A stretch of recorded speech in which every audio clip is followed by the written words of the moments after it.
얼핏 읽어보면 이런 생각이 듭니다. 아, 착하게 살아야 되는 거구나.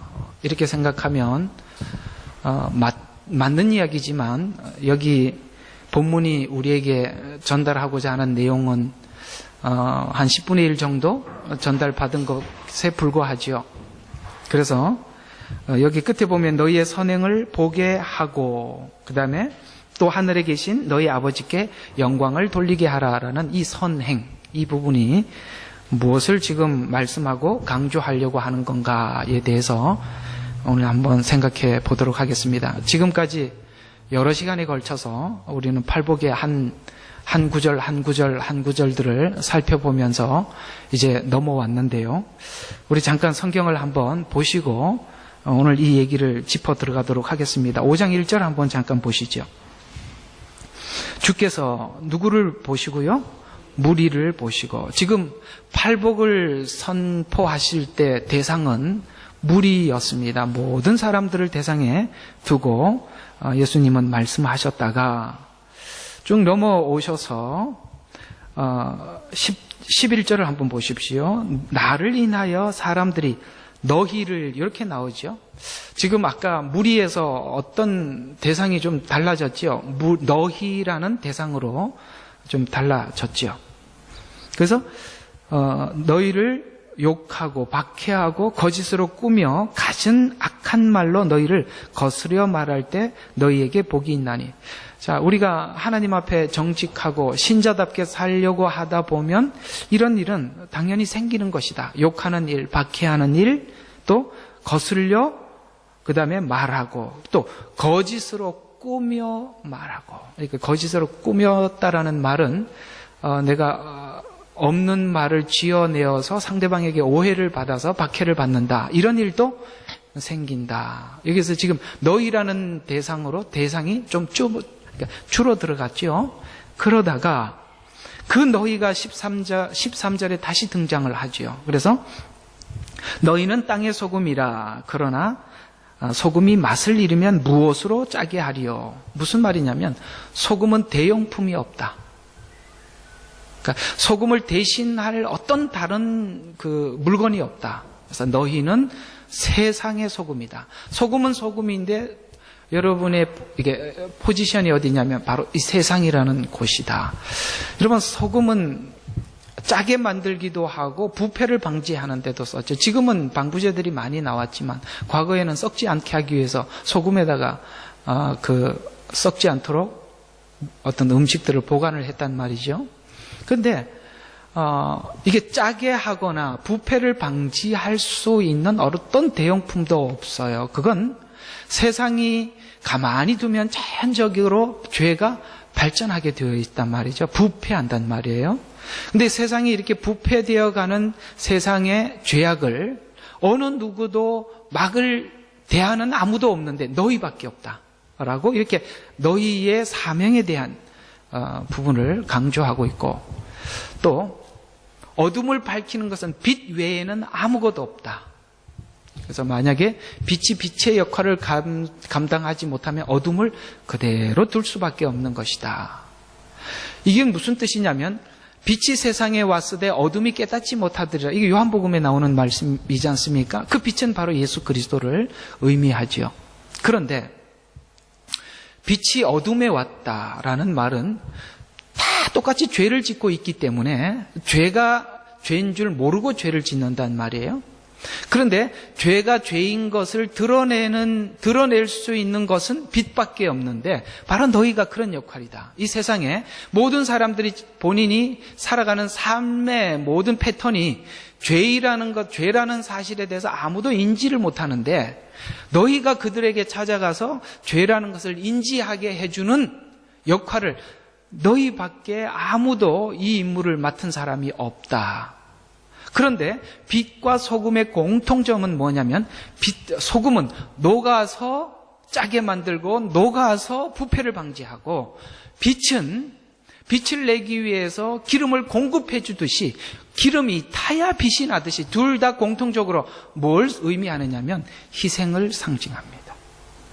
우리의 희생 없이는 세상의 죄를, 더 이상 이렇게 발전하는 죄를 막을 길이 없고, 우리가 세상에 빛이 되지 않고는 막을 길이 없는데 그것을 말로 하는 것이 아니라 무엇으로? 삶으로 감당해야 된다. 그러면 지금 여기 말하는 너희는 누구겠어요? 제자들이겠죠. 그러면 이 너희가 아닌 대상들은 누굴까요? 지금 마태복음은 유대인을 대상으로 성경을 썼다고 말씀을 드렸습니다. 그렇다면 이 너희는 누구겠습니까? 당연히 서기관들과 바리새인들의 이야기겠죠. 지금 이 빛과 소금을 설명함으로써 앞으로 5장에 등장하고 있는 이 바리새인들과 서기관들의 신앙의 삶의 모습과 앞으로 너희들이 그들과 다른 어떤 신앙의 삶을 사람들에게 보이는 부분에 대해서 어떻게 다른가? 그들은 말만 하고 가르치는 일, 말만 하고 이렇게 해서 사람들에게 죄를 지적을 하고 하나님에 대해서 설명을 하지만 그들은 살지는 않고 가르치기만 하잖아요. 그런 것과 다르게 너희들은 어떻게 사는 거예요? 빛이 되고 소금이 되어서 하나님의 자녀로서 세상에 나가서 희생적인 삶을 살아가는 것이 오늘 여기 다시 한번 16절. 이게 뭐라고요? 너희의 선행을 뭐 하라고요? 보게 하라. 그러면 무슨 이야기? 여기 보면 선행을 보게 하라라고 했지만은 바리새인들과 서기관들은 보게 하는 삶이 아니라 말하는 삶이죠. 그들은 말을 했고 우리는 보게 하는 사명인. 보게 하려면 뭐가 필요하죠?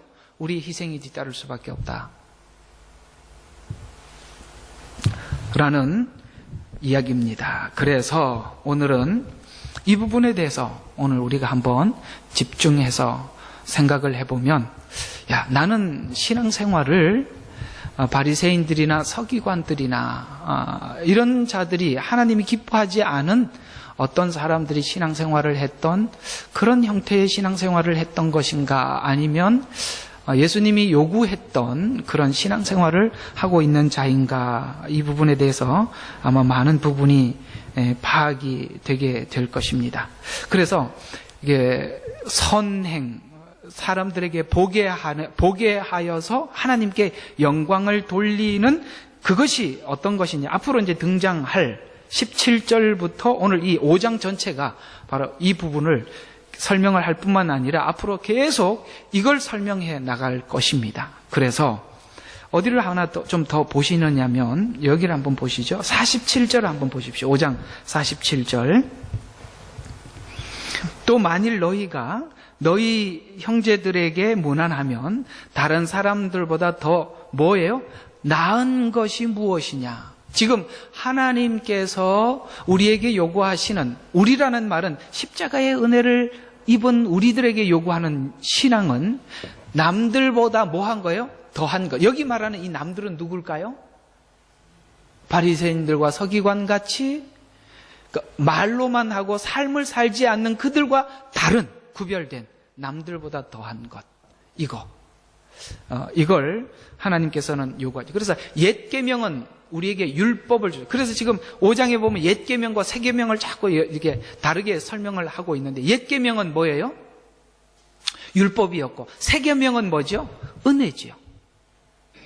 그러니까 옛 계명과 새 계명의 차이는 뭐냐면 옛 계명은 하나님의 계명을 밖에다가 쓴 것이에요. 그래서 보고 인지하고 그냥 따라가는 거죠. 그러나 그 따라는 가지만은 뭐가 없어요? 마음에 따라갈 마음이 없이 따라가는 것이고 새 계명은 신비, 마음에다 새긴 것이죠. 이 부분에 대해서 분명히 다르다는 거죠. 왜냐하면 5장에 보면 옛 계명을 가졌던 사람들의 신앙생활을 했던 패턴과 새 계명을 가지고 사는 사람들의 삶의 패턴이 다른데 그것이 분명히 뭐와 다르냐면 남들보다 다른 것, 더한 것, 그것을 하나님이 우리에게 주셨단 말이죠. 그게 바로 은혜라는 것입니다. 자, 이 부분에 대해서 우리가 한번 이것저것 살펴서 한번 오늘 은혜를 받다 보도록 하겠습니다. 자, 여러분, 우리가 하나님 우리에게 주신 구원은 하나님께서 십자가의 은혜로 주신 의입니다. 이 의의 본질, 그러니까 의가 무엇인지 우리 속에 정말 담아내서 살지 못한 결과는 자연스럽게 위선적인 신앙으로 나타나게 되어 있습니다. 그것이 마태복음 27장 1절과 7절에 이런 식으로 표현하고 있습니다. 서기관과 바리새인들이 모세의 자리에 앉았으니, 모세의 자리에 앉았다는 것은 율법의 권위를 가지고 있다 이 말입니다. 그들이 너희에게 지키라고 한 것은 지키고 행하라. 무슨 말이죠? 그들의 가르침에는 틀림이 없다. 무슨 이야기냐면, 그런데 그 뒤에 거 이제 보면서 조금 더 설명하고, 그러나 그들의 행위는 본받지 마라. 이는 그들이 말만 하고 행하지 않음이라. 무슨 말이냐면, 잘 봐요. 아는 것이 삶은 아니에요. 여러분 있잖아요. 우리 성도들이 교회에서 시험을 받는 많은 시험 중에 하나가 뭐냐면, 아는 사람이 안 한다. 알면서도 안 하는 어떤 교회의 높은 직분자들 때문에 시험 받는 거거든요. 그 높은 직분자는 장로님이 될 수도 있고, 목회자가 될 수도 있고, 오래 교회 신앙생활을 했던 어떤 사람일 수도 있습니다. 그는 앞에서 천사같이 가르치고 삶은 뭐같이 산다고 그래야 되나 모르겠네요. 천사같이 가르치면서 삶은 전혀 자기가 사람들에게 그렇게 피 터지게 외치며 사람들이 이렇게 살으라고 외친 대로 살지 않는다는 것이죠. 그걸 왜 그렇게 살지 못하느냐면 그가 뭐가 없어서 그래요. 은혜를 마음에 담아두지 못했기 때문에 그러는 겁니다. 그래서 그들은 자기가 그렇게 살지 못하기 때문에 더더욱 열심히 가르칠 수 있습니다. 왜 그걸 가르치는 걸로 자기가 사는 것처럼 위장하기 위해서 말이죠.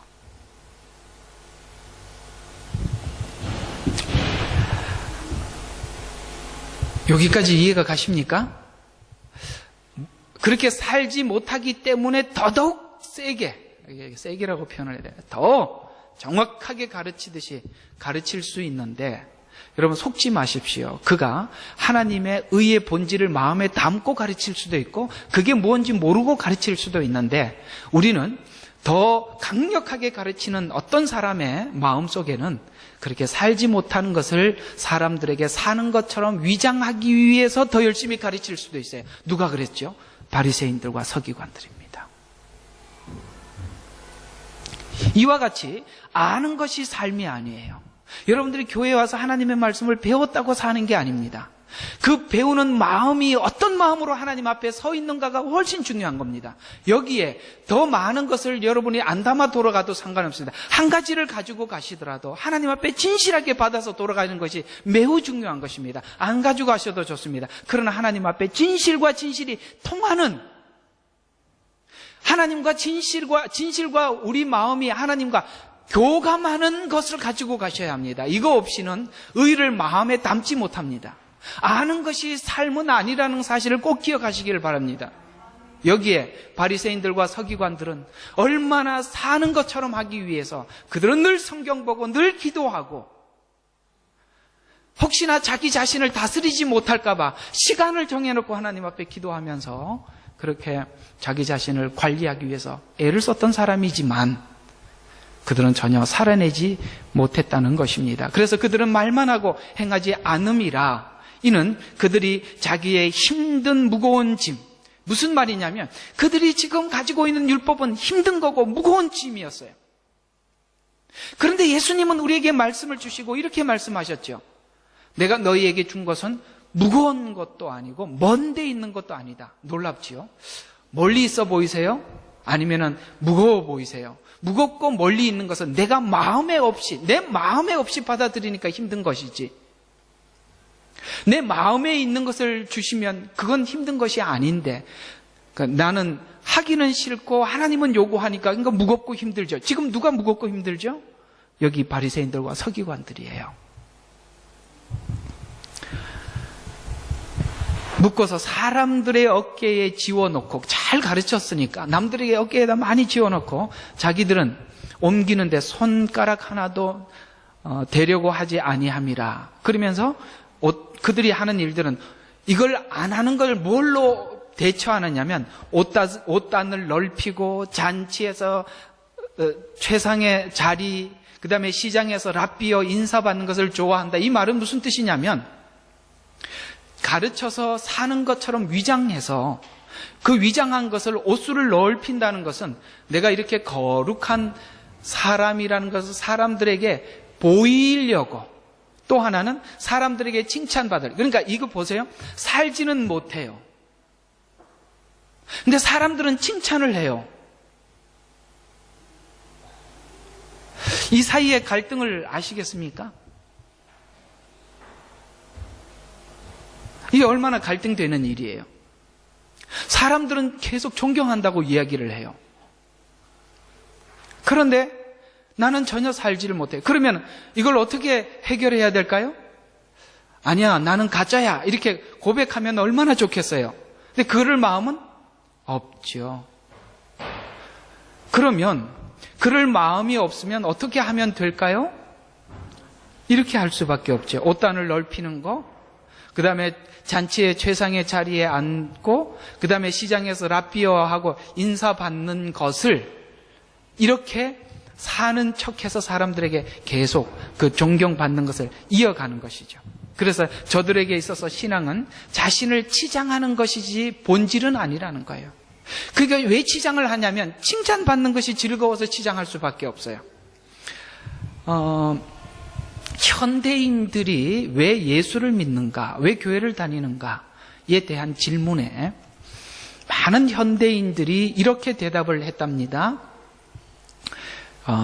취미생활 중 하나다. 이렇게 대답한 분들이 굉장히 많습니다. 취미생활이랍니다. 이렇게 자기가 착하게 살고 이렇게 하는 것이 내가 하나에 가지고 있는 어떤 취미로 신앙생활을 하시는 분들이 그렇게 많다고 합니다. 그건 지금 한국의 통계니까 시드니에는 좀 다른 통계가 나올 수도 있겠죠. 이민교회는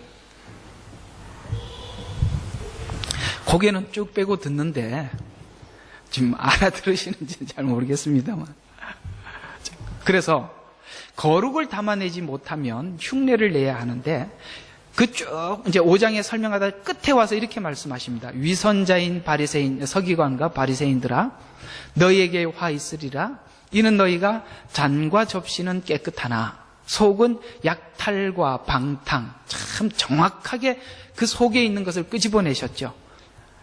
약탈과 방탕, 이로 가득 차 있기 때문이라. 너희가 회칠한 무덤 같으니 그것들을 실로 겉으로는 아름답게 보이나 안에는 죽은 사람의 뼈와 모든 더러운 것으로 가득 차 있도다. 겉으로는 사람들에게 의롭게 보이나, 자 봐요, 위선과 불법이 가득하도다. 위선과 불법. 여기에 나는 아니다라고 얘기할 사람이 누가 있겠습니까?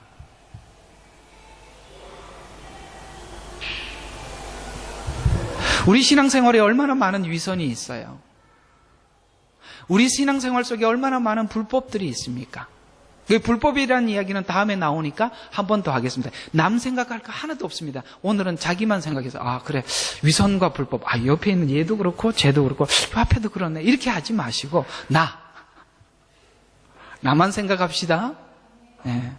거기다가 그냥 목사님도 그렇고 이렇게 하면은 제가 이게 두려워서 어떻게 설교하겠습니까?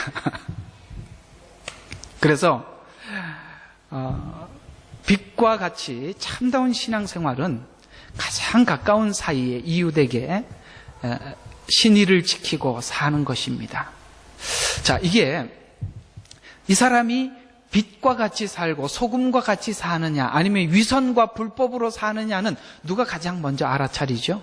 가까운 이웃이에요. 그런데 이 말라기서에 그 가까운 이웃을 이렇게 표현하고 있어요.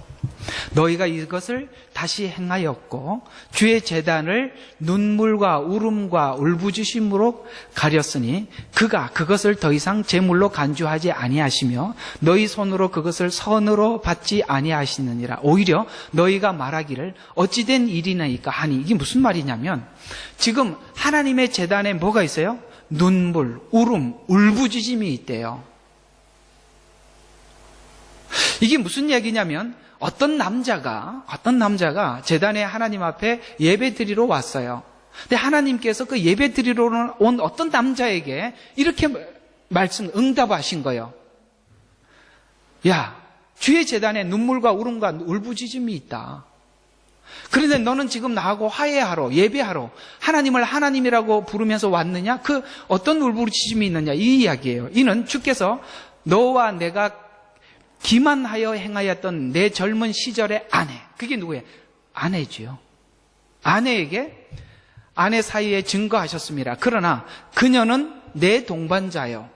그녀는 뭐예요? 자기 아내. 아내는 내 동반자요. 내 언약의 아내니라.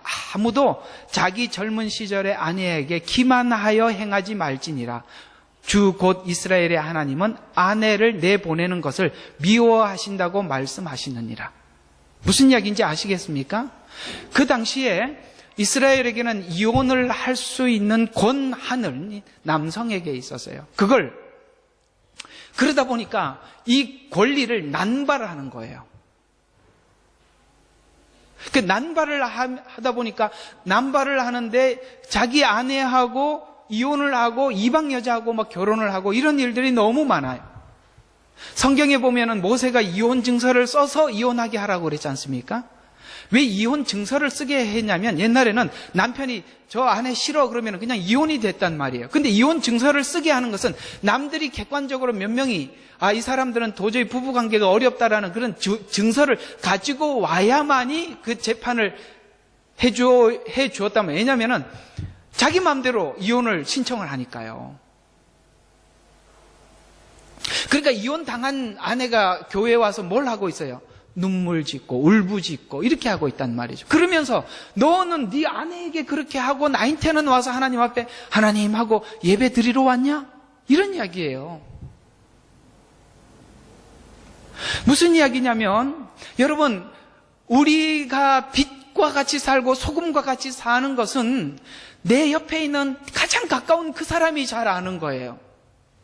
그리고 그가 내게 어떤 말을 계속 내가 듣기 싫은 말을 하고 있다는 것은 내가 그 말을 들어야 할 입장에 있다는 것을 아셔야 합니다. 듣기 싫죠. 물론 저도 그 마찬가지입니다. 저는 제 문제를 저도 많이 알고 있는데 저희 아내가 그런 이야기들을 많이 좀 해요. 네, 저기 있으면 이야기하지 마세요. 하는데 제가 속상한 건 뭐냐면 왜 하냐 이거죠. 저도 아는데. 그래서 제가 말을 하면은 이렇게 이야기하죠. 여보, 다 알고 있으니까 그 왜 말을 굳이 하냐. 나도 그것 때문에 나도 내가 속상하다.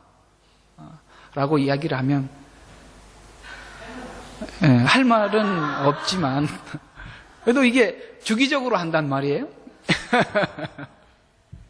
자, 이런 것처럼 내가 지금 외치고 있고 그 외치는 대로 살지 않는, 희생을 거부하는, 손으로도 까딱하지 않고 입으로만 하는, 이걸 내 옆에 있는 이웃의 아내가 가장 많이 알고 가장 쉽게 대할 수 있는 그 아내에게 우리가 가장 먼저 상처를 주는데 그걸 모른다는 거죠. 그러니까 아내는 교회 와서 늘 뭘 하겠어? 울부짖고 기도만 한단 말이죠. 그러면서 싱글싱글 웃으면서 뭐 하러 와요? 예배하러 오는 거예요. 하나님이 그걸 보고 가증하다는 거예요. 이게 지금 마태복음 5장 23절과 24절, 너희가 재물을 가지고 하나님 앞에 예배를 드리려고 재물을 가지고 왔다가도 형제에게 원망 들을 만한 일이 생각나거든 화해하고 오라는 말이 바로 신약에서는 이렇게 표현되어 있는 거예요. 말라기에서는 이렇게 표현되어 있고, 하나님과의 진정한 예배 안에는 먼저 뭐가 있어야 되냐면 여러분이 이웃과의 따뜻한 관계 속에서 살아가는 삶이 필요한 것입니다. 여러분, 한 주간 이웃과 따뜻한 관계를 가지고 하나님 앞에 하나님이 기뻐하는 삶을 살기 위해서 이렇게 애쓰고 노력하면서 하나님 앞에 주일날 나올 때는 우리 마음이 기쁘고 떳떳하지요. 근데 그게 없는 상태에서 하나님 앞에 나오면 우리 마음이 늘 하나님 앞에 회개할 것밖에 없고, 하나님 앞에 주여 그러면은 너 때문에 상처받은 사람들을 좀 생각해 줘라 라고 하나님이 말씀하고 계시는데 그건 자존심 상해서 가서 못하겠고, 제가 왜 자존심 상한다는 걸 알겠습니까? 저도 자존심 상하거든요. 그러니까 이런 거 아는 것도 있잖아요. 솔직하니까 알게 되더라고요. 자존심 상하니까 그거는 못하겠고, 그걸 하나님 앞에 그냥 예배하는 것으로, 기도하는 것으로 떼어 넘기지 말라는 거예요. 남들에게, 형제에게 할 말은 가서 해주고, 용서를 구할 거는 구하고, 이렇게 하고 오라는 거예요. 하나님, 저는 용서했습니다. 저 사람 용서하든 말든 제가 하나님 앞에 했어요. 이렇게 하지 말라 이 말이에요. 그래서 삶을 살아내지 못하고, 빛이 되지 못하고 소금이 되지 못하는 것은 바로 여러분과 가장 가까이 있는 사람들이 가장 먼저 눈치를 채고 알아서 우리에게 말씀하고 강조하고 있다면, 그 이야기를 쉽게 쓰레기통에 버리지 말고 귀담아 들으라. 반복되는 어떤 이야기를 계속하고 있다면 그게 고쳐야 될 일이지 싸울 일이 아니지 않습니까? 그렇죠? 그래서 하나님의 자녀로서 심령의 변화와 그 다음에 본질의 변화와 감각을 갖지 않고는 우리가 이게 불가능한 어떤 일, 마태복음 5장 44절에 보면은 원수를 사랑하고 축복해주고 또 잘해주고 기도해주고 이런 것들은 마음의 본질의 변화가 없이는 불가능한 일인데, 이 팔복에서 왜 우리가 이렇게 살아라고 말씀하시냐면, 팔복에서 보면 국률이 여기는 자 국률이 여김을 받는다. 우리는 하나님 앞에 국률함으로 구원을 받았습니다. 하나님의 자비로 구원을 받았어요. 그래서 국률을 받은 결과는 뭐냐면, 하나님이 우리를 용서하시는 시간과 때가 어느 때였죠? 원수 되었을 때. 원수를 하나님이 용서하셨죠. 이게 지금 우리가 대충 용서받은 게 아니라 하나님이 보실 때 우리는 원수였는데 우리를 용서하셨습니다. 그렇다면 그 원수 같은 나를 용서했다면 그 원수 같은 나를 용서한 나도 누구를, 원수 같은 그를 용서하는 것이 바로 은혜를 받은 열매로서 당연히 나타나는 것인데, 그래서 은혜를 알고 경험하고 나면 우리에게 자연스럽게 지워지는 게 하나가 있는데 원수입니다.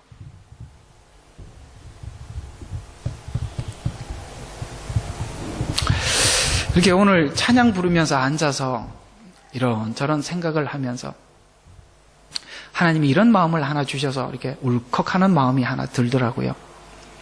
이렇게 여러분들도 마찬가지로 아마 여러분들 마음속에 이런 것이 많이 있어 제게 알려주신 것 같은데, 우리 마음속에 이렇게 통한한 것, 그러니까 통한이 여길 만한 일들이, 원통하고 통한이 여길 일들이 얼마나 많이 있겠어요.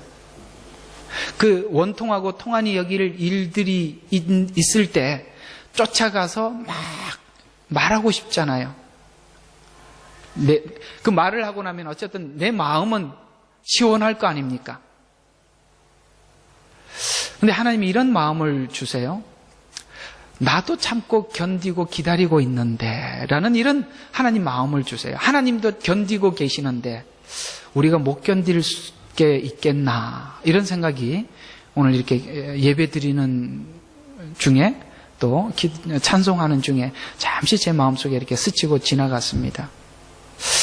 아마 여러분들 마음속에 이런 위로를 주라고 하나님 주신 말씀 같아요. 얘야, 내가 많이 원통한 일이 있냐? 나도 견디고 있는 중이다. 이 마음이 울컥하더라고요. 하나님이 견디시는데 우리가 못 견딜 일이 있겠나? 라는 이런 생각이 들었는데, 이게 누가 들어야 될 이야기인지는 잘 모르겠고, 저도 뭐 들어야 될 이야기겠지만 여러분이 들어야 할 이야기인 것 같아서 하나님 잠시 주셨던 것 같습니다. 잘 견디시기 바랍니다. 하나님도 견디고 계시잖아요. 네. 하나님은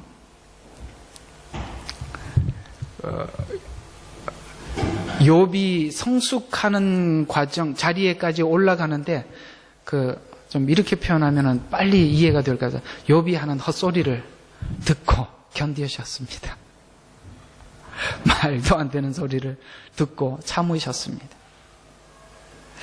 만약에 흑백으로 본다면 그 얘기 그렇게 하나님 앞에 궁시렁궁시렁 그러면 하나님이 나타나셔서 그냥 꿀밤을 때리든지 화가 더 나시면 아버지기를 한번 놓으실 것 같은데 아무 말 하지 않고 견디십니다.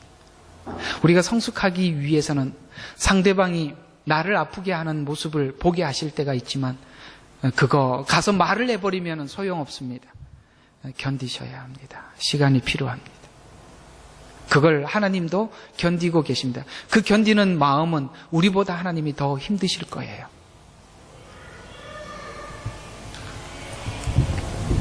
그래서 빛이 되라 서로 사랑해라 이 말은 45절에 보면 그래야 너희가 하늘에 계신 너희 아버지의 아들이 되리니 이는 이 관점에서 세상을 보라는 거예요. 이 관점이 무슨 관점이냐? 이는 하나님께서 그분의 태양을, 이 태양이 누구 거예요? 그분의 태양이에요. 그분의 태양을 악인과 선인 위에 떠오르게 하시며 의로운 자와 불의한 자 위에 비를 내리심이라. 만일 너희가 사랑할 너희를 사랑하는 사람은 사랑하면 무슨 상을 받으리요? 무슨 말이냐면 하나님은 선인과 악인에게 똑같이 비를 주시고 햇빛을 주는 것처럼 우리도 악인과 선인을 같이 보는, 동등하게 보고 대해주라. 우리는 세상 사람과 다른 차이가 바로 이 부분이 달라요. 세상 사람들은 사랑할 자를 사랑하죠. 그렇죠? 저는 사랑할 만해. 저는 용서할 만해. 내가 그를 만날 만해. 관계할 만해. 이런 사람들을 선별해서 하는 것이 세상 사람들이 하는 방법이고 우리는 그게 없어진 거죠. 왜냐하면 우리도 원래 악인이었는데 하나님이 비를 주신 것과 같이 햇빛을 준 것 같이 은혜를 주셔서 우리가 구원을 받았잖아요. 그러니까 이런 선별이 사라지는 거. 요즘은요, 직장에서 직원들을 구하던가, 무슨 일을 할 때 사람을 선별하는 기술이 굉장히 발전해 있습니다. 그 사람을 뭐로 여기냐면, 어떤 좋은 기계냐, 별로 좋지 않는 기계냐, 이걸 선별하는 거를 많이 하지요. 그래서 세상 사람들은 누구를 좋아해요? 일을 잘하고 인성도 좋고 자기들에게 필요한 사람을 좋아하지요. 이게 세상 사람들이 보는 관점에서 사람들을 관계하는 방법이나 우리는 그게 깨졌다는 거죠. 그러니까 이런 마음으로 우리가 이웃을 보기 시작하게 될 때 우리에게는 뭐가 없어요? 원수도 없고 선별해야 될 대상이 없어지죠. 누구에게라도 찾아가서 손을 내밀 수 있는, 이것이 지금 현대를 살아가고 있는 우리들에게 큰 짐인 줄은 압니다. 왜냐하면 지금 현대인들이 가지고 있는 죄의 농도는 너무 짙어요. 제가 리드컴에 살고 있잖아요. 저녁이 되면 꼭 밤중에 많이 돌아다니는 국적의 사람들 보면 우리 한국 젊은이들이 많아요. 10시가 넘어도 그렇게 많고, 뭐 모르겠어요. 스트라가도 그렇게 많이 있을지 잘 모르겠습니다만 하여튼 많은데 하나같이 행동들을 보면 진짜 마음에 안 들어요.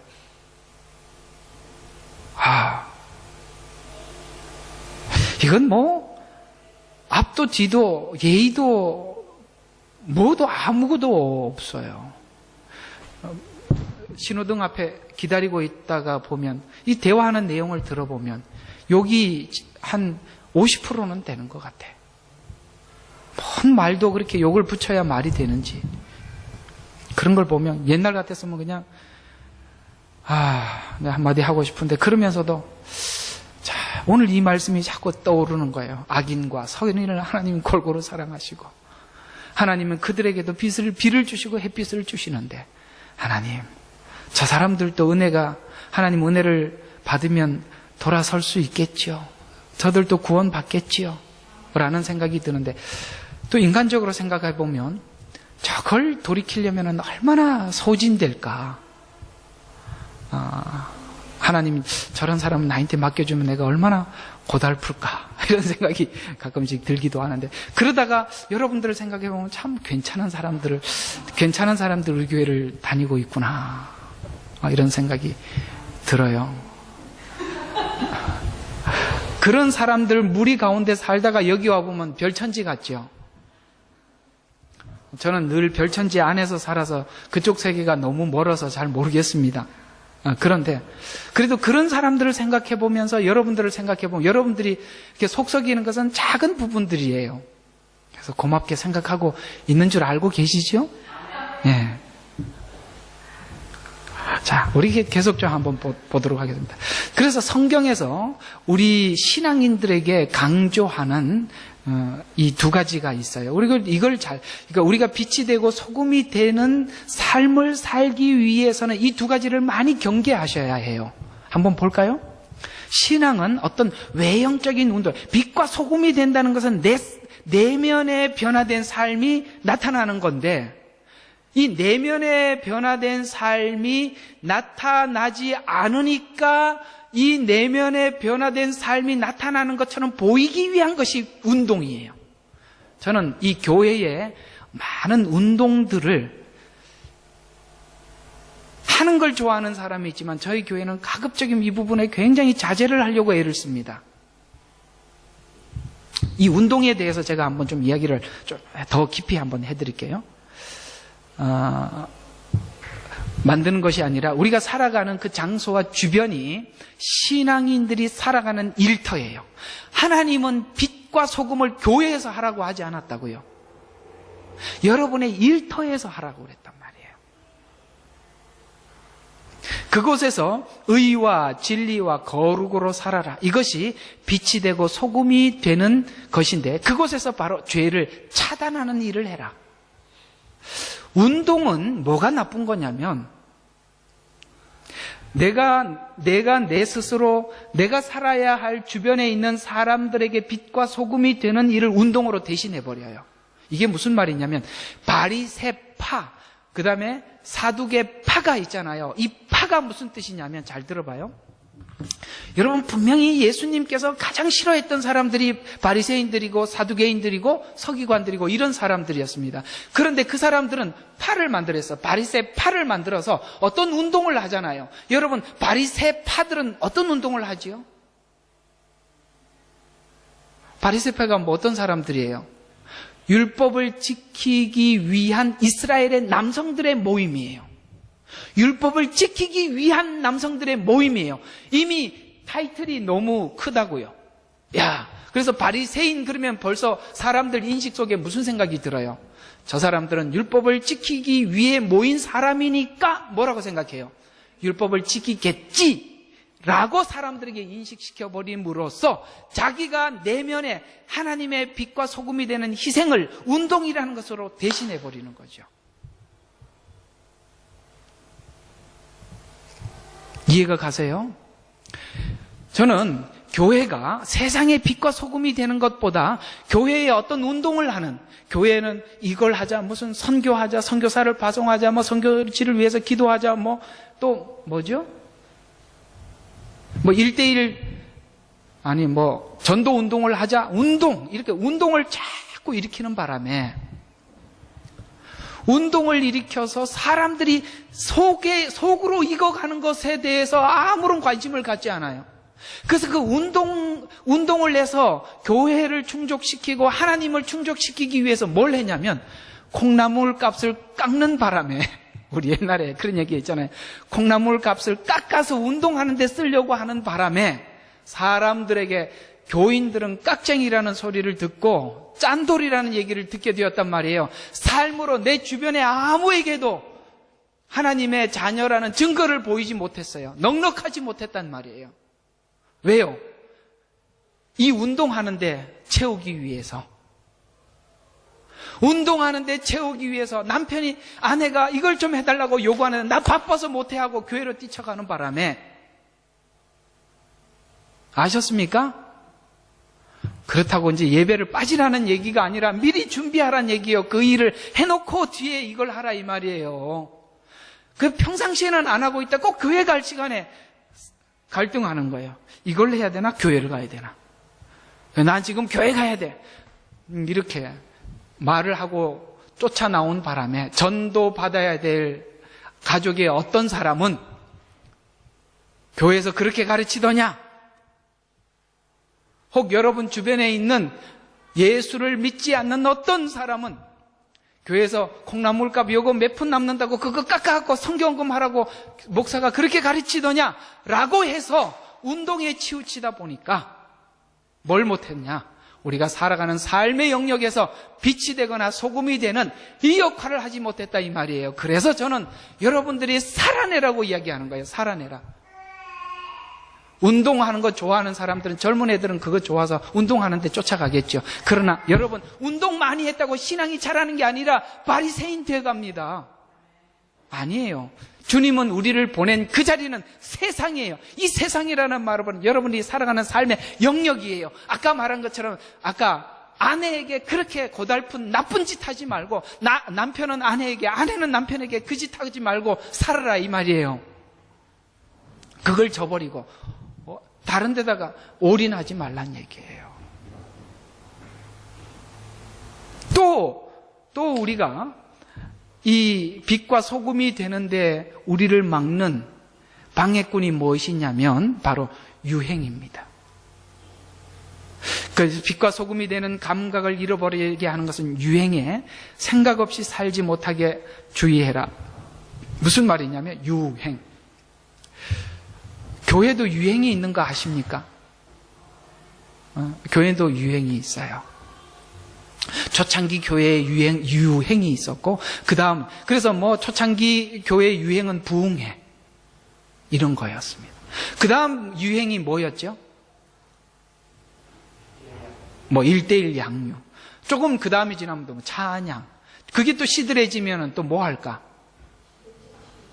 내적 치유. 그래. 어쨌든, 그게 이제 뭐 하고 나면, 이게 뭐냐면, 어떤 일을 하다가 보니까, 이걸로는 안 될 것 같아. 그러면서 다른 걸 또 도입을 한 거예요. 그리고 성도들도 식상해버리니까. 그래서 자꾸 이렇게 유행을 만드는 거예요. 그게, 잘 들어봐요. 그게 바로 어장관리입니다.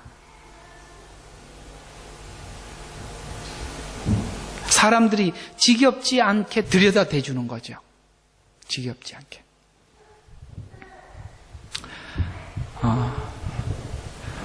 이렇게 계속 복음만 전해야 되는데, 그 복음이 힘을 얻지 못하는 것 같은 느낌을 전하는 사람은 받을 수 있어요. 우리 수요일 날 디모데 후서 하면서 이번 주 여러분 목회자들이 가지고 있는 두려움이 있다 그랬지 않습니까? 그 두려움이 뭐냐면, 아무리 말씀을 가르치고 양육을 해도 성도들의 변화가 보이질 않으면 이 말씀으로 될까? 복음만 전한다고 될까라는 이런 퀘션이 생겨서 마음에 두려움이 찾아온다고 이번 주 수요일 날 말씀을 드렸습니다. 그러나 여러분, 우리가 모든 것에 잘하는 것의 근원은 양식입니다. 우리가 계속 그러니까 이렇게 먹으면서 자라는데, 나도 모르게 지금 먹는 만큼 자라가고 있다는 것은 표시가 잘 안 나요. 그렇죠? 표시가 잘 안 나요. 그러나 혹시 여러분들이 이 교회에서 하나님께서 여러분에게 은혜를 주신 대로 변화된 어떤 부분들이 있을 거예요. 그 변화된 어떤 부분들은 과거에 여러분들과 함께 신앙생활을 했던 어떤 사람과 만나서, 여러분과 알던 그 사람과 만나서 살아보면 여러분들이 어떤 변화된 모습들을 상대방이 여러분을 볼 수 있을 것입니다. 그것은 가르치는 저에게는 표시가 안 나요. 그러니까 저는 가끔씩 무슨 생각이 들 수 있어요? 조급한 마음이 들 수 있지요. 근데 조급한 마음이 들면 제가 문제가 생기는 거예요. 그때부터 교회는 문제가 생길 수 있어요. 끝까지 그저 이렇게 전해야 하는 것입니다. 끊임없이 예수 전해야 하고, 늘 단상에 올라가서 전하는 내용이 저번 주나 이번 주나 별 차이가 없지만 결국은 들어보면 예수 잘 믿어라, 예수님이 전부다, 이거 이야기밖에 되질 않지만, 그러나 그걸 우리가 금방 잊어버려요. 왜냐하면 예수님만이 나의 구원자라는 것을 우리가 삶의 현실 속에 뛰어들어가다 보면 금방 잊어버릴 수 있는 예수님이기 때문에 우리는 늘 잊지 않도록 증명해야 되고 설명해야 하고 증거해야 될 책임이 복음을 전하는 자들에게 있는데, 이렇게 전해 듣고 하다 보면 이 전하는 말씀 안에 성령님께서 여러분 마음을 만지시고, 여러분은 여러분 자신도 모르게 먹은 만큼, 말씀을 먹은 만큼 나도 모르게 자라가고 있는데 그것은 지금 당장 표시는 안 나죠. 지금 당장 표시가 나게 하려면 귀신을 쫓아내고 병든 자를 일으키고 이러면 표시가 나겠죠. 그러나 여러분, 귀신이 쫓겨나는 것을 어떤 귀신 들린 사람이 교회에 왔는데 귀신 들린 사람이 귀신이 쫓겨나는 걸 보고 여러분들이 변화됩니까? 그걸로는 변화가 되질 않습니다. 진짜 변화되는 것은 말씀이 내 속에 있는 죄와 깊이 부딪히고 그것이 갈등하여 깎아지고 사라져가면서 우리가 변화되는 것이지, 우리가 어떤 현상을 본다고 어떤 운동을 한다고 바뀌는 게 아니에요. 주의해야 될 게 하나는 뭐라고? 운동과 유행이라 이 말이에요. 이 부분에 대해서 주의하지 않으면 우리가 하나님께로부터 부여받은 빛과 소금이라는 이 본질에 대해서 우리는 금방 착각할 수 있어요. 그래서 마태복음에서 빛과 소금과 같이 되지 않는, 그러니까 빛과 소금으로 가지 않는 대조된 자로서 불법을 행하는 자라고 성경은 표현하고 있습니다. 이쪽으로 가지 않는, 자기 희생, 그 신앙의 열매가 자기 희생으로 가지 않는 어떤 것을 불법이라 이렇게 표현하고 있는데, 이 불법에 대해서 마태복음 7장 22절에 이렇게 말씀하고 있습니다. 그 날은 언제죠? 주님 재림한 그날입니다. 사람들이 나에게 주여 주여, 우리가 여러분 주여 주여 이렇게 외친 걸 봤을 때 그는 평상시에 늘 주님을 주라고 외쳤던 자들이죠. 주여 주여, 우리가 주의 이름으로 예언하지 아니하여. 잘 봐요. 예언은 누구를 위한 거지요? 상대를 위한 겁니다. 남을 위해서 살았다는 얘기예요.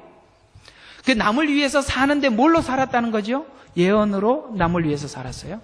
그 다음에 주의 이름으로 마귀를 쫓아냈다. 이게 뭐죠? 그것도 남을 위해서 한 거예요. 보이는 증거들이죠. 여러분 있잖아요. 하나님께서 갖추시는 어떤 은사가 내 보이는 증거로 나타나는 것이 내가 지금 예수 믿는 증거라는 것은 절대 성립되지 않는 이야기입니다. 다시 설명해 드릴까요? 내가 하나님을 믿는 증거로 병 고치기, 그러니까 사람들을 위해서 안수기도 하니까 병이 고쳐지고 귀신이 쫓겨나가고, 선지자 노릇이라는 말은 설교를 하는 어떤 사람이에요. 그런 걸 한다고 해서 내가 구원받은 증거는 아니에요. 그건 다 남을 위해서 누구를 세워서라도 하나님이 그렇게 할 수 있어요. 그래서 놀랍게도 선지자 노릇한 많은 사람들 중에서도 불법을 행하는 사람이 있을 수 있다는 거예요. 그렇다면 앞에 서 있는 목회자는 다 구원받은 사람이라? No. 이런 얘기예요.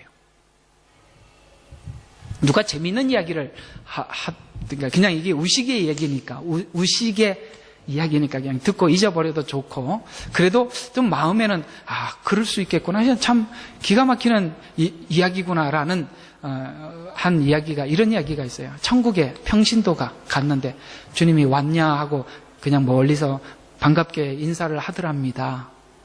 그래서 갑자기 조금 있다 보니까 목사님이 오셨습니다라고 천사가 외치니까 예수님이 그냥 보좌에서 뛰어내려와서 얼마나 반가워 손을 잡고 막 반겨주더라는 거예요. 그래서 그 평신도가 이게 웃기는 이야기니까 그냥, 이게 웃기는 이야기, 코미디 같은 이야기니까 그냥 듣고 잊어버려도 됩니다. 이게 성경적인 이야기는 아니지만 생각해 볼 만한 가치가 있어서 전하는 이야기예요.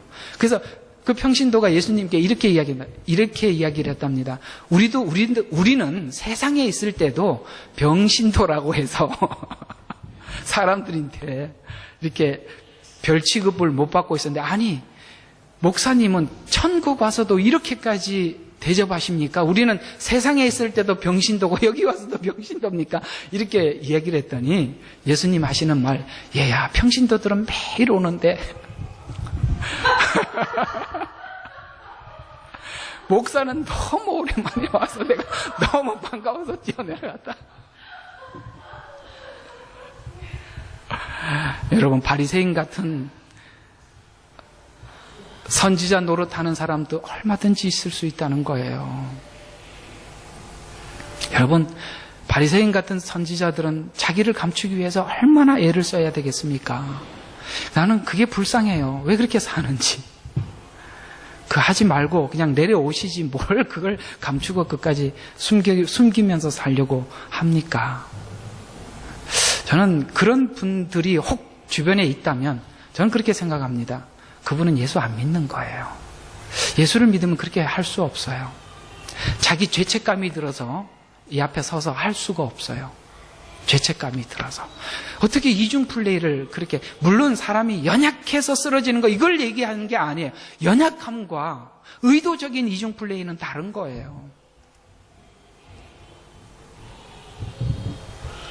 그래서 주의 이름으로 경이로운 일을 행하지 아니하였나이까라고 말하리니, 그때 내가 그들에게 분명히 말하되, 참 분명히 말한답니다. 나는 너희를, 놀랍게도 전혀 알지 못하는 얘기는, 전에는 좀 알았는데 네가 바뀌었다 이 말이 아니라 전혀 모른다는 거예요. 그러면서 너희 불법을 행하는 자들아 내게서 떠나가라. 여러분, 이거보다 더 비참한 게 어디 있어요? 이거보다 더 비참한. 여러분, 우리가 있잖아요. 최종 목적하는 자리가 이 자리 아닙니까? 여기 가서 하나님께, 예수님께 인정받아야 되는 거 아닌가요? 여기 가서? 여기서 이 소리 들으면 다 끝장 아닙니까? 그래서 그 바로 연이어 나오는 비유가 바로 반석 위에 지은 집과 모래 위에 지은 집이에요. 여러분, 외형을 보고 저 사람은 성공했다, 훌륭하다 이렇게 판단하지 마십시오. 외형은 똑같아요. 문제는 보이지 않는 기초는 다르단 말이에요.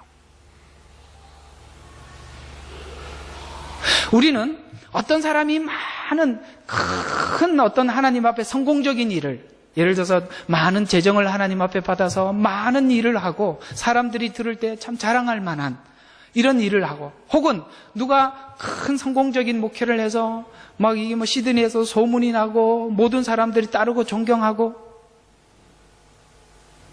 그건 집이에요. 집은 외형적으로 우리가 보고 판단하면 다 속는 거예요. 사실은 기초는 안 보이는 부분이에요. 안 보이는 부분이 뭐예요? 속에 예수님을 담고 할 수도 있고 예수님이 없이도 집을 지을 수 있다는 얘기예요. 그러나 바람이 불고 창수가 난다는 말은 우리가 이 세상에 살면서 하나님께서 시험을 주실 때 내가 가짜라는 것을, 하나님 너 기초가 튼튼하지 않다고 계속 하나님의 환난을 통해서 보여주는데도 자꾸 가리는 거예요. 근데 이게 언제까지 가릴 수 없냐면 하나님 앞에 가서는 가릴 수 없는 거예요. 여기서는 가릴 수 있어요. 사람들 앞에. 이해가 가세요? 그 기초가, 그 속에 예수가 없음을 사람들에게 억지로 가릴 수는 있어요. 그러나 주님 앞에서는, 하나님 앞에서는 가릴 수 없어요. 그 가릴 수 없을 때 하나님은 이렇게 말씀하신다고요. 너 누구냐? 나는 전혀 너를 알지 못하겠다. 내게서 떠나가라. 하나님 한 번만 봐주세요. 아무 소용없습니다. 여러분, 기회는 우리가 이게 목숨이 붙어 있을 때만 기회가 있어요. 천국 가면, 죽으면 다 예수 만나요. 거기서 믿습니다. 아무 소용없습니다. 그때는 예수님을 뭘로 만나지요? 구원주로 만나는 게 아니라 심판주로 만나는 거예요. 불신자들도 죽으면 예수 압니다. 그때는 믿기 위해서 만나는 게 아니라 심판주로 만나는 거예요. 여러분이 이 땅에 사는 동안 죄 문제를 해결하고 주님을 만날 수도 있고 죄 문제를 가지고 갈 수도 있습니다. 그건 지금밖에 기회가 없어요. 그걸 하나님은 늘 말씀 중에 증거하게 하시고 여러분들로 하여금 그 말씀을 가지고 여러분 스스로가 죄를 시인하고 인정하고 하나님 앞에 고백하라고 말씀하시는 거예요. 이런 말들은 너무 무서워요. 그래서 불법 위에 집을 짓지 말라, 이런 이야기입니다. 그 불법이라는 말이 무슨 말이라고요? 그 열매가 아니다라는 말이에요. 그 열매는 뭐예요? 내가 원했던 열매가 아니다. 그게 무슨 말이죠? 내가 원했던 열매가 아닌 게 뭐였어요? 주의 이름으로 예언하는 거, 경이로운 일을 하는 거, 이게 내가 너희들에게 요구했던 열매가 아니라는 거예요. 하나님 우리에게 요구했던 열매는 뭐라고요? 성령의 9가지 열매. 그거는 드러나는 거예요? 속에 감춰진 거예요? 그렇죠. 신앙은 속에서 익어가는 거지 바깥으로 드러나는 게 아닙니다. 속에서 익은 것이 드러날 뿐이에요. 그런데 우리는 칭찬에 목마르면 드러나는데 집중할 수밖에 없어요. 그러면 계속 감추게 되는데, 여러분 있잖아요. 신앙은요, 어린아이와 같이 돌이킬 때부터 시작되는 겁니다.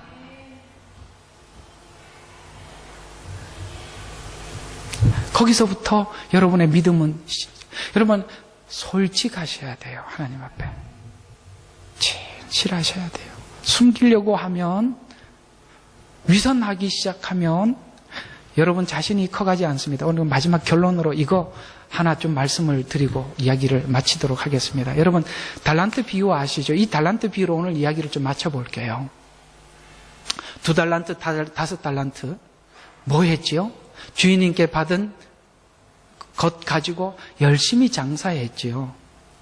그런데 1달란트 받은 사람은 뭐만 했지요? 장사 안 하지 않고 보관했지요. 이게 무슨 뜻일까요?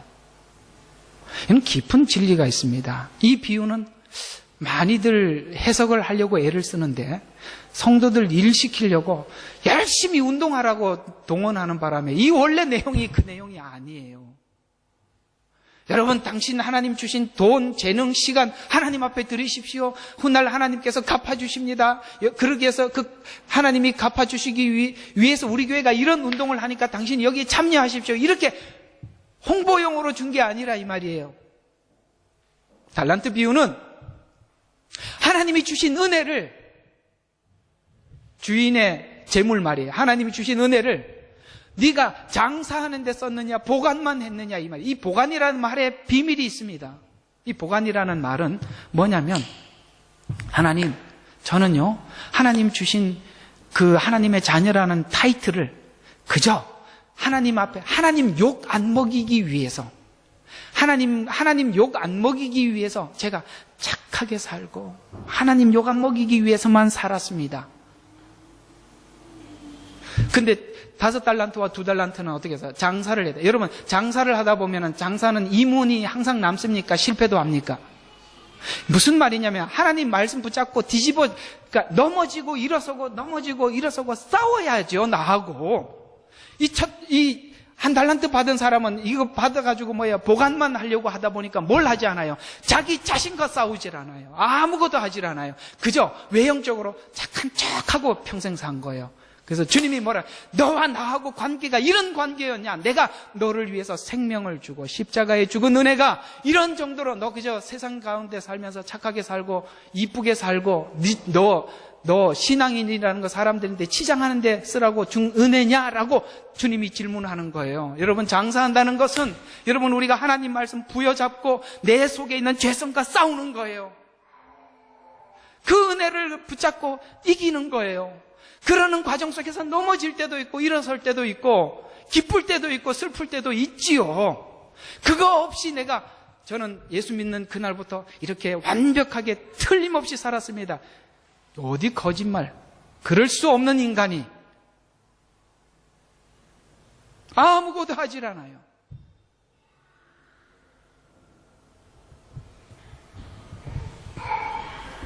여러분, 그래서 신앙생활 속에서는 장사하는 것입니다. 여러분, 우리가 넘어지는 시간도 있고, 욥처럼 그 말도 안 되는 하나님 저를 내가 이렇게 어떻게 생일이라는 날짜가 있던 거, 태어나서 어떻게 엄마 젖을 빨아 그것도 주지 말지 왜 그냥 살게 해갖고, 이런 말도 안 되는 이야기 해가면서 우리가 크는 거예요. 그런 말도 안 되는 이야기를 하면 옆에서 사람들이 똑바로 해, 기도 열심히 해, 이렇게 얘기를 하는데 그 시간도 필요한 거예요. 저는 그 시간에 많이 큰다고 생각합니다. 근데 우리가 신앙을 어떤 틀 속에만 집어넣은 사람은 그렇게 하는 시간은 실패하는 시간이라고 생각하죠. 아니요.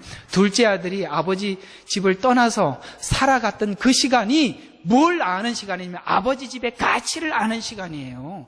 집에 있었더라면, 계속 그 안에 울타리 안에 데리고 있었더라면 첫째 아들처럼 됐겠죠. 첫째 아들은 아버지 집이 얼마나 고마운 줄 모르고 살잖아요. 그래서 선악과 따먹을 때 하나님이 따먹게 두신 거예요. 안 그랬으면 따먹자마자 따먹으려고 하는 거예요. 손 탁 치고 이게 이렇게 했을 텐데 왜 안 하셨을까요?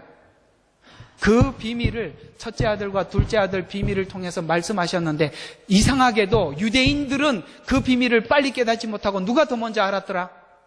이방인이 알았다는 거예요. 둘째 아들은 이방인을 상징하는 거예요. 법 안에 살려고 하는 사람은 이 깊은 하나님의 은혜의 비밀을 몰라요. 자비은혜라는 말은 자비와 은혜를 경험한 사람이 입으로 내뱉는 고백이에요. 아무것도 안 하는데, 만약에 첫째 아들에게 첫째 아들에게 너희 아버지는 자비롭고 은혜롭고, 이해가 안 가죠. 첫째 아들이 그래? 참 잘 모르겠는데 이러잖아요. 둘째 아들에게 너희 아버지는 자비롭고 은혜롭다 그러면 둘째 아들이 뭐라고 그랬습니까? 맞아요. 저는요 죄인이거든요. 나는 종이 하나로 봐달라고 했는데 아버지는 반지를 끼우시고 옷을 입히고 신발을 신겨주시고 사람들에게 뭐예요? 잔치를 베풀고, 그걸 보면서 정말 나를 이렇게 대우해 주시다니. 그래서 아버지가 자비로운 줄 아는 거예요. 둘째 아들은 왜 그 자비를 알게 되었다고요? 그렇게 살다가 돌아와서 그러는 거예요. 그런 의미에서 가만히 보면, 잘 봐요. 이 모태신앙들이 참 문제야. 물론 모태신앙이 다 문제가 아니라, 모태신앙은 가끔씩 첫째 아들이 너무 많아. 근데 첫째 아들이 둘째 아들이 되기 위해서 모태신앙들도 가끔씩 반항을 하더라고요. 그러나 그 시간은 필요할 수 있습니다. 같이 보는 성도들이 그걸 견뎌낼 수 있어야 해요. 말 알아들으시겠습니까? 그걸 견뎌내야 돼요. 그게 못 견디니까 쫓아가서 팔짱 끼고, 그게 뭐야? 당신이 뭐 할 짓이야 이게? 이러고 있으니까 나는 지금 화랑방탕하게 살고 있는 중인데 그걸 허락해 이렇게 하고 싶은데, 돌아갈 마음이 없는데 빨리 돌아와. 아니 아버지가 준 유산이 좀 남았는데 이러고 있는데, 그거 다 써야 되잖아요. 그죠? 그 쓰는 동안에는 내 친구들에게 도움을 주고 뭐 술도 사주고 했겠죠. 근데 내가 다 떨어지고 나니까 친구들이 나를 대하는 거 보니까 이게 아닌 거거든요. 그때 이게 이런 거구나. 세상이 이런 거구나.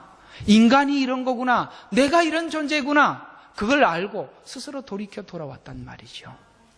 그래 스스로 돌아온 자들이 시편의 찬양을 하나님 앞에 올릴 자격이 있는 거예요. 여호와는 나의 목자시니 내게 부족함이 없으리로다. 그쪽 나오면서 내가 사망의 음침한 골짜기를 다닐지라도 그때도 나와 함께 하셨다. 둘째 아들이 먼 길 갔을 때도 하나님 내 손 잡고 있었네. 이렇게 고백하는 거예요. 시편 23편은 수준 높은 사람이 하나님 앞에 고백하는 거예요.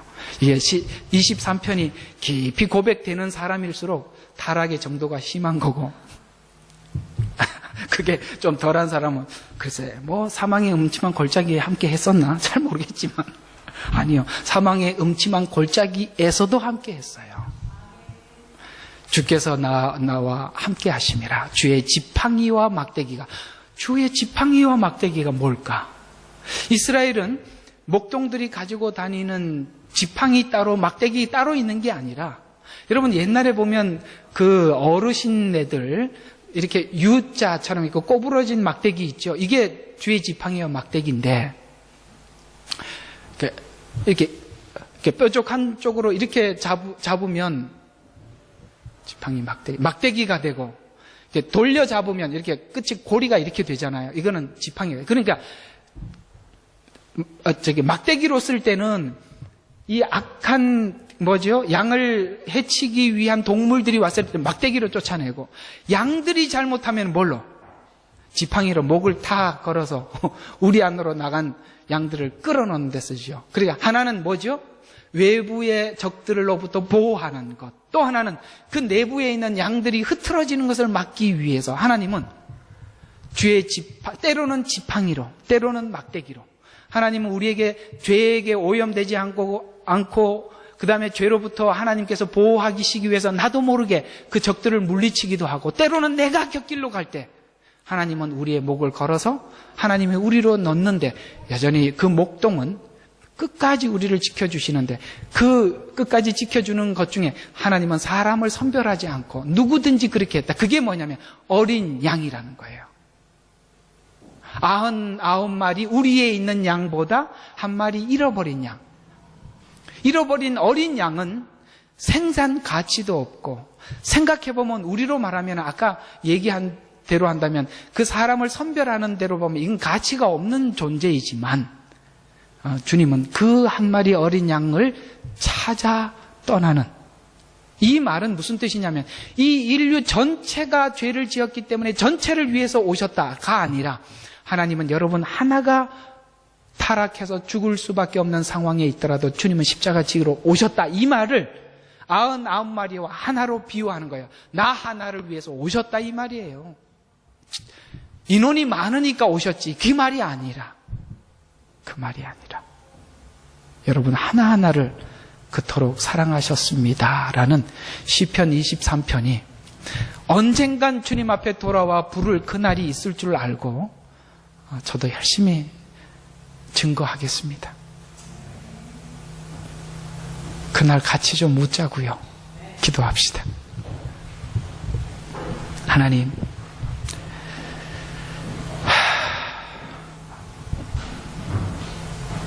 살아가야 하는 삶을 다른 것으로 대처하지 않게 해주십시오.